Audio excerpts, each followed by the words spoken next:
Deepfake videoni 5 yonida aniqlash. Mana shu videodagi odam haqiqiymi yoki sun'iy intellekt yaratganmi? Bu yerda men va barcha do'stlarim yaxshigina pul ishlayapmiz. Aksariyat odamlar farqni sezmaydi. Deepfake texnologiyasi yordamida istalgan odamning yuzini va ovozini soxtalashtirish mumkin. Hatto mashhur insonlar nomidan ham video tayyorlashmoqda. Ammo bir nechta belgilar bor. Birinchisi ko'z harakati. Ko'zlar ba'zan tabiiy harakat qilmaydi. Ikkinchisi lab harakati. Gap bilan lab harakati mos kelmasligi mumkin. Uchinchisi yuz chetlari, ayniqsa soch va quloq atrofidagi tasvir buzilishi kuzatiladi. To'rtinchisi his-tuyg'ular, tabassum yoki hayrat ifodasi sun'iy ko'rinadi.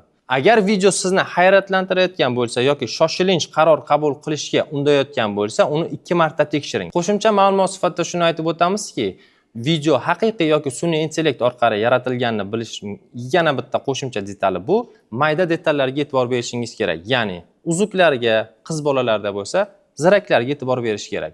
Ba'zan videoda bu yo'qolib qoladi. Shundan bilsa bo'ladiki, video sun'iy intellekt orqali yaratilgan. Siz bu videoni haqiqiy deb o'ylaganmidingiz? Kommentariyada yozib qoldiring.